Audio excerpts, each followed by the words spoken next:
আজ তোমাদের ক্লাস নম্বর 12, 12তম class CSS এর।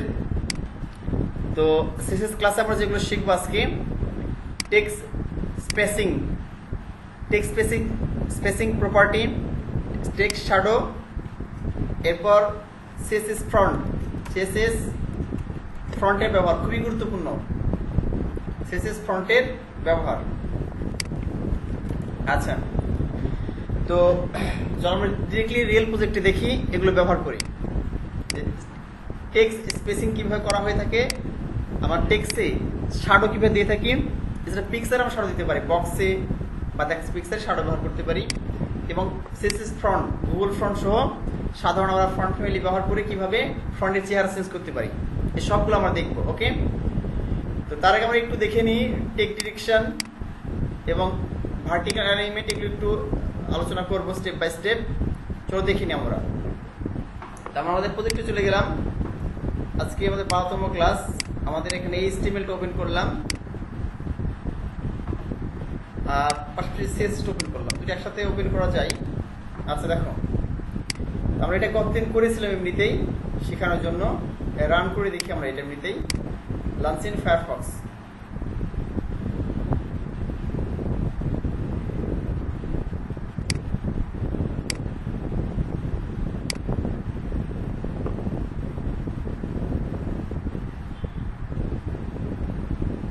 আচ্ছা, আমরা এরপর দেখেছিলাম পিকচার অফ এমপ্লয়িটা দেখছিলাম। আচ্ছা,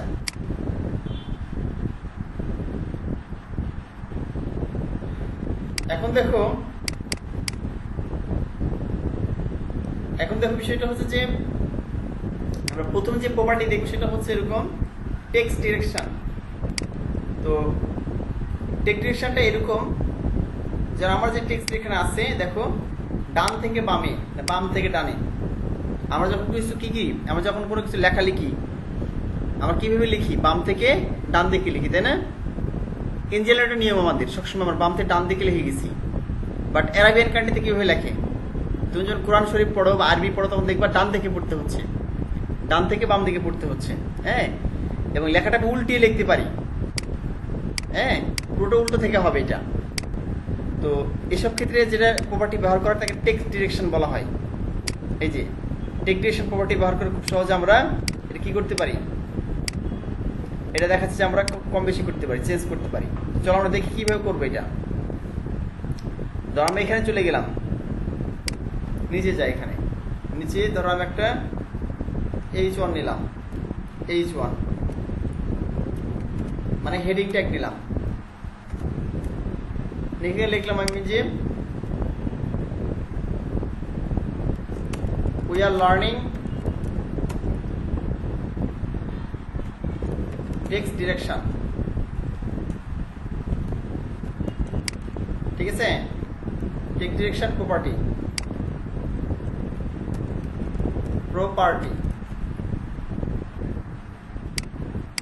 আচ্ছা, সিম্পলি যদি রান করে এখানে রিলোড করি তাহলে কি দেখা যাবে? We are learning text direction property এখানে দেখা যাচ্ছে। এখন যদি আমি এখানে কি করতে চাই, যদি শুধু H1টা নিয়ে এখানে, অর্থাৎ আমরা এখানে সিলেক্টর হিসেবে কি নিলাম, এর সহায়ক লেখা দেখাচ্ছে। বাট আমি তো এখানে সিলেক্টর হিসেবে H1 কি নিই, কোথায়? CSS কে নিই। এখানে চলে গেলাম CSS এ, H1 লিখে দিলাম। লেখার পর এখানে সেকেন্ড ব্র্যাকেট দিলাম। হ্যাঁ, আমি এখানে লিখলাম ডিরেকশন। তো কি লেখা আছে এখানে? ডিরেকশন RTL মানে হচ্ছে রাইট টু লেফট। আমি এখানে লিখলাম ডাইরেকশন।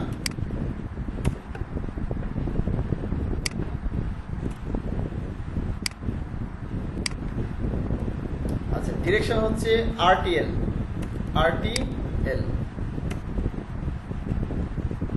কমা দিলাম, আমি রিলোড করলাম। আচ্ছা দেখো, এই যে বাম দিকে ডান দিকে চলে আসছে। ঠিক আছে, আমি যদি এখানে যদি রেখি রাইট টু লেফট, ডিরেকশনটা কি? Right to left. এখানে একটা প্রপার্টি আছে দেখো, ইউনিকোড BDDB লেখা আছে। ঠিক আছে, এটা ওভাররাইট করতে বলছে, আমি এই প্রপার্টি দিয়ে দিলাম এখানে।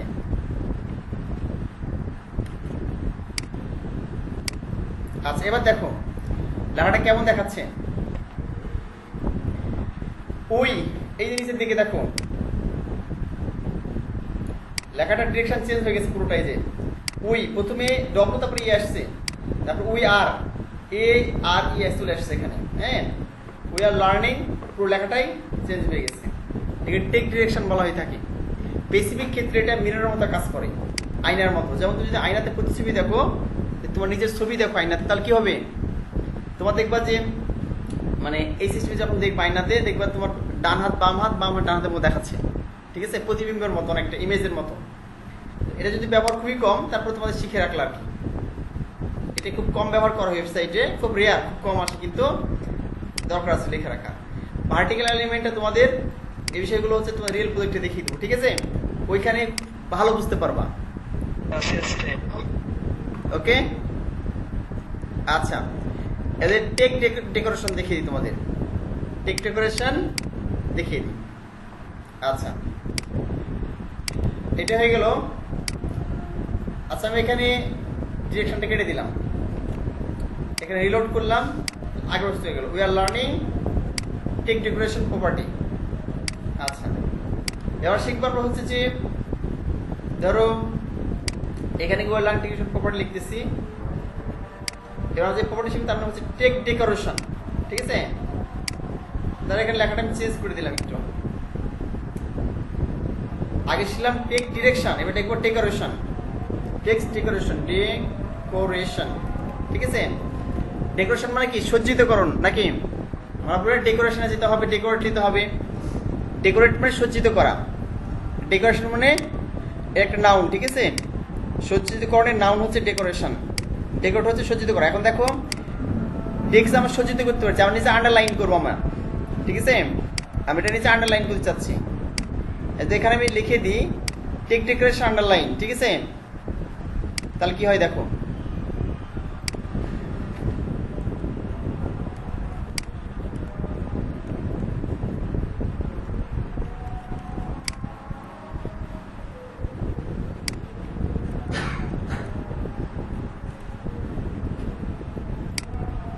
এখানে একটা পার্ট আছে টেক্সটের নাম। হ্যাঁ, টেক্সটের নাম আছে, ওভারলাইন আছে, লাইন থ্রু আছে, আন্ডারলাইন আছে, অনেকগুলো আছে। আমরা একটা করে দেখি, চলো। টেক্সট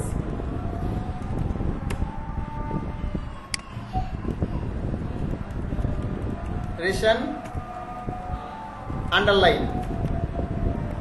এখন দেখো কি হবে,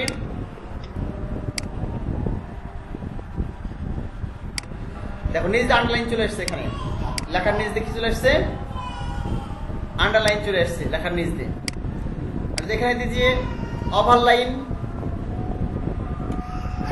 টেক ডেকোরেশন ওভারলাইন।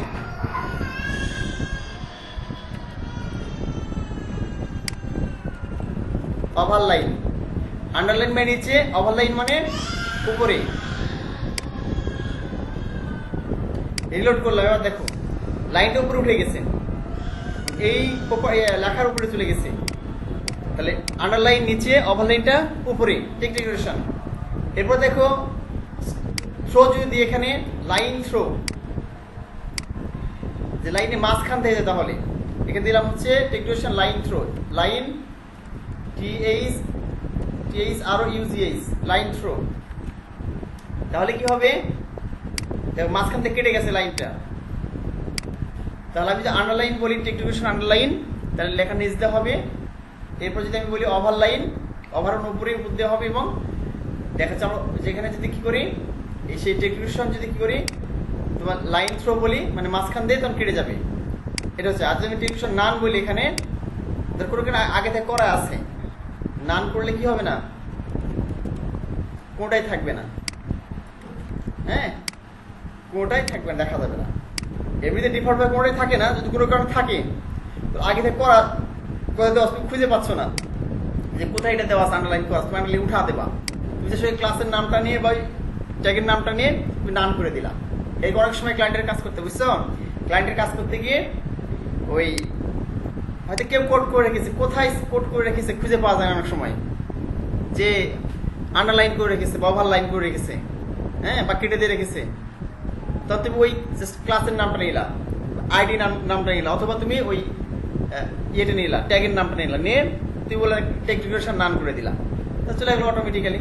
হ্যাঁ, এটা অনেক সময় করতে হয়, এই সবগুলো শুধু এখানে মার্জিন, প্যাডিং, উইড, হাইটের ক্ষেত্রে এরকম করতে হয়। আচ্ছা, এটা আমাদের শেষ হয়ে গেল। হ্যাঁ বলো। টেক্সট ডেকোরেশন আন্ডারলাইন লিখেন ভাইয়া। হ্যাঁ, আন্ডারলাইন লেখার সময় ওইটা নিচে 3টা আন্ডারলাইন ছিল, মানে মাঝখানে ফাঁকা ছিল, স্পেস ছিল। আর ওভারলাইন লেখার সময় একটা দাগ শুধু একটা ছিল। তো অবশ্যই কোনো আছে কি? এখানে তো ফাঁকা দেখাচ্ছিল না, ফাঁকা দেখাচ্ছিল কি? আন্ডারলাইন করার সময় স্পেস ছিল। ছিল? হ্যাঁ। আচ্ছা দেখি, ওইখানে স্পেস ছিল মানে কিন্তু বুঝে বলি, এখানে কোনো স্পেস নেই। হ্যাঁ, তুমি সুন্দর লক্ষ্য করেছো রাকিব, ধন্যবাদ। সেটা হচ্ছে অ্যাকচুয়ালি এখানে জি দেখো নিচে নেমে গেছে, দেখতে পাচ্ছ কি? জিটা হচ্ছে ওই নিচেটা কেটে দিয়েছে জি, আর এখানে পিটা নিচে কেটে দিয়েছে, এখানে ওয়াইয়ের মাথাটা কেটে দিয়েছে, বাট বাস্তবিক কাটা কাটা না এটা। যেমন এই লাইনটা উপরে যাচ্ছে, উপরে কিন্তু এখানে কেটে দিচ্ছে না, কারণ উপরে তো মনে করো বড় হয়ে নাই, সবগুলো সমান হয়ে আছে, এই জন্য দেখ উপরে কাটতেছে না, নিচে কেটে যাচ্ছে, বাট লাইনটা সমানই। হ্যাঁ, এহলে বিষয়। আচ্ছা, এরপর আমরা দেখি হচ্ছে টেক্সট ট্রান্সফরমেশন, এটা প্রচুর ব্যবহার করা হয় ওয়েবসাইটে। হ্যাঁ, তোমাদের বাস্তব উদাহরণ দিই। তোমরা মনে করো একটা ফর্মে গেলাম, ধর আমি এখানে গুগল ফর্ম ইয়েতে গেলাম, এখানে মনে করো আমি ফেসবুকে গেলাম, ঠিক আছে, আমি ফেসবুকে ঢুকে গেলাম। এরকম একটা মনে করো যে ফেসবুকের মতো কি আছে, ওয়েবসাইট আছে, আর যেখানে কি এরকম একটা ফর্ম আছে, এই যে ফেসবুক ফ্রন্ট।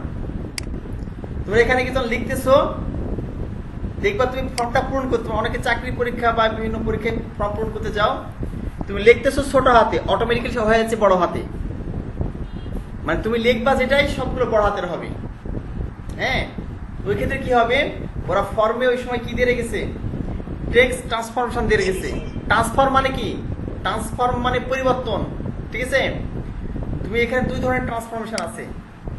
হ্যাঁ, এখানে দেখো লেখা আছে টেক্সট ট্রান্সফার, মানে ট্রান্সফরমেশন কি আপার কেস আছে, text transform upper case, text transfer lower case. হ্যাঁ, সাথে দুটি সবচেয়ে বেশি ব্যবহার করা হয়ে থাকে, প্রপারলি সবচেয়ে, কোনো কোনো ক্ষেত্রে ক্যাপিটালাইজ ব্যবহার করা হয়ে থাকে।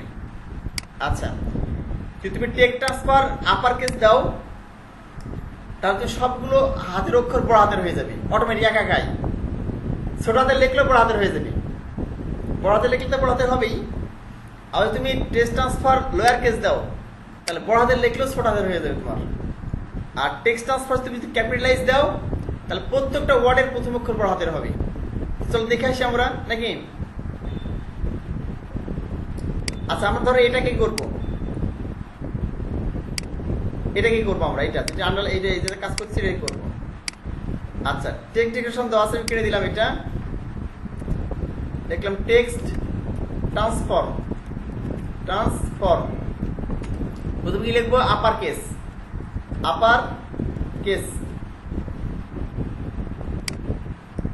প্রথমে দিলাম হচ্ছে আপার কেস, ঠিক আছে। চল দেখে আসি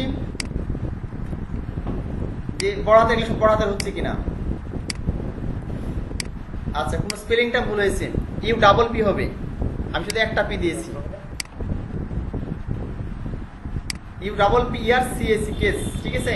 এবার রিলোড করলাম, এই দেখো আমি লিখেছিলাম ছোট হাতের না, we are learning text decoration property লিখেছিলাম, এটা এ দেখাচ্ছে আমরা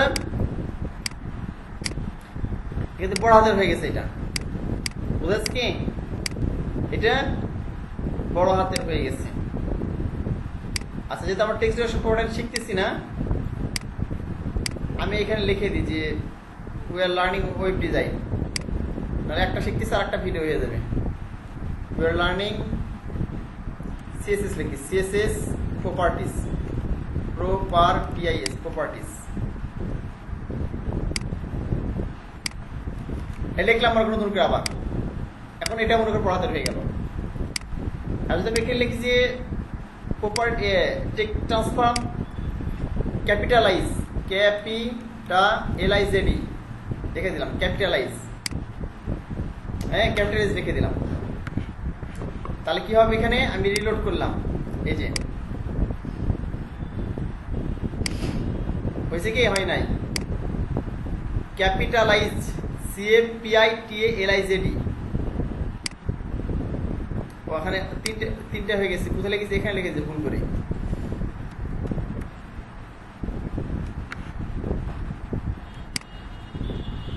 আপার কেস ক্যাপিটালাইজেড,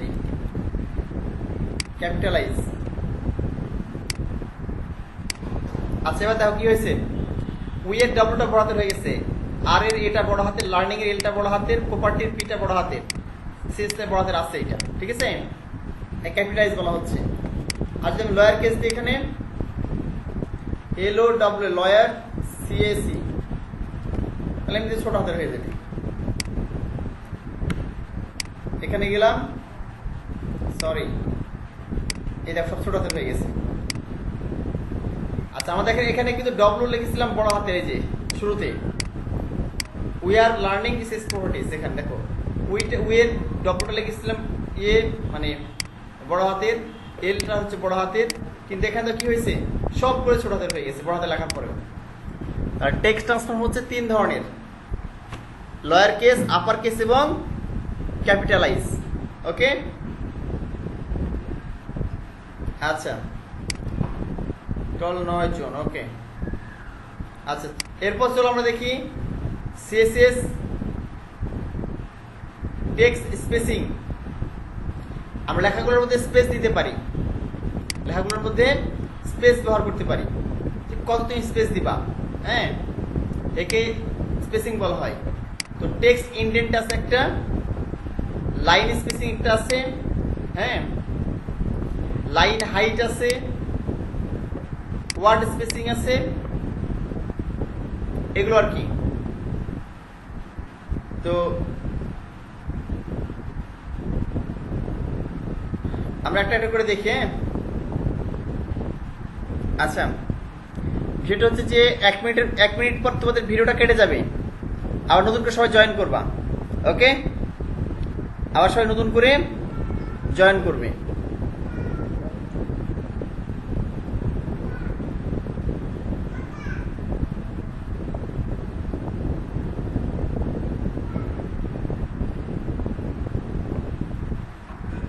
আচ্ছা তাহলে প্রথমে আমরা দেখি হচ্ছে, আচ্ছা বলি টেক্সট ইনডেন্টটা কি।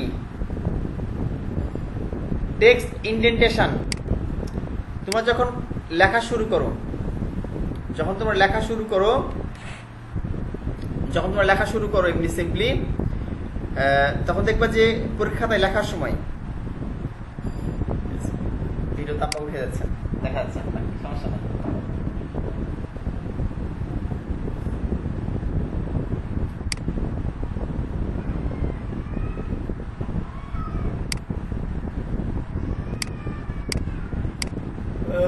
ভিডিও রেকর্ড হয়ে গেছে, বুঝছেন? ভিডিও রেকর্ড হয়ে গেছে।